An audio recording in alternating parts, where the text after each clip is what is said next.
United States President Joe Biden is yet to announce whether he will run for re-election in 2024.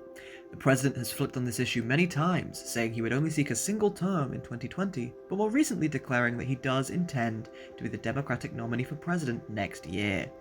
With this inconsistency, many are asking if Biden will really run, and if he does run, will he win?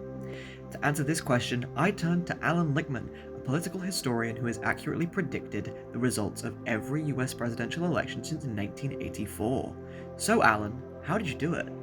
By studying history. My system is based on the study of every American presidential election retrospectively from 1860 to 1980. Lichtman has not yet made a prediction for 2024, but by using his system, we can attempt to work it out for ourselves. The system is based on those used by geologists to determine the likelihood of earthquakes, and it asks 13 questions, with answers of either true or false, relating to the performance of the incumbent party, which is the party to which the most recent president belongs. In Joe Biden's case, that's the Democrats. If 6 of these true or false statements are determined to be false, then the incumbent is predicted to lose the election. The key questions are party mandate, primary contests, incumbency, third-party campaigning, short-term economy, long-term economy, policy change, social unrest, scandal, foreign or military failure, foreign or military success, incumbent charisma, and challenger charisma. So let's have a look at Joe Biden's track record through the lens of these questions and see if he has a shot of winning the White House in 2024. The first question is of party mandate, and it asks, the incumbent party won seats at the US House of Representatives at the midterm elections. True or false? Latest on the midterms, Republicans have taken back control of the House of Representatives. Question 2 is contest. There was no serious contest for the incumbent party nomination. True or false? Now this is complicated because as of right now, only one candidate has announced that they will run against Joe Biden for the Democrat nomination, and that is Marianne Williamson. I want to be president because this country needs to make an economic U-turn. I don't see myself as running against Joe Biden. I see this campaign as challenging a system. She currently isn't polling high enough to be considered for a debate between her and Joe Biden for the Democratic National Committee. So for now, we're going to mark this answer down as... The third question is incumbency. The incumbent party candidate is the sitting president. If Joe Biden runs, that will be true.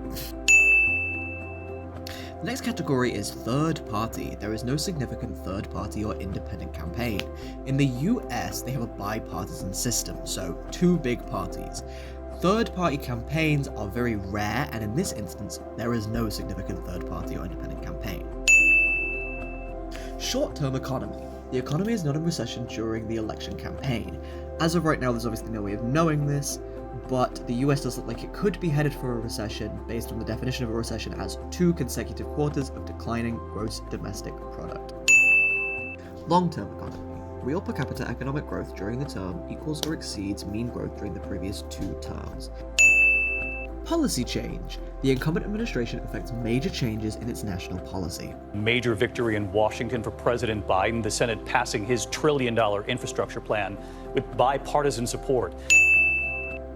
Social unrest. There is no sustained social unrest such as rioting during the term. Well, let's have a look. Scandal. The incumbent administration is untainted by major scandal. Foreign/military failure. The incumbent administration suffers no major failure in foreign or military affairs. In 2021, Biden withdrew US forces from Afghanistan, and regardless of your personal take on the withdrawal, it was seen on the world stage as a failure. Foreign/military success. The incumbent administration achieves a major success in foreign or military affairs. As of right now, this isn't the case, but with the war in Ukraine, if that were to end before November 2024, then that would be probably counted as a success here. Incumbent charisma. The incumbent party candidate is charismatic or a national hero. Now, I personally find Joe Biden very charming, but Allan Lichtman as of 2020 does not. Challenger charisma. The challenging party candidate is not charismatic or a national hero. Obviously, we don't know who Biden's challenger will be in 2024, but from the pool of candidates we have so far, Florida is where woke goes to die. Our neighbors and fellow citizens are having their entire worlds destroyed. Destroyed like nobody thought possible. What would that look like under a President Ramaswamy? You know, I've never been in Washington. At the end, that leaves us with 7 true statements, 5 false, and 1, the short-term economy, completely uncertain. As of right now, this metric would predict a Joe Biden victory, but keep in mind how open to change many of them were. The success or failure of the Democrat Party in 2024 will likely come down to very small points. Will Williamson's campaign pick up steam? Will the US economy enter a recession? Or even a simple question of incumbency?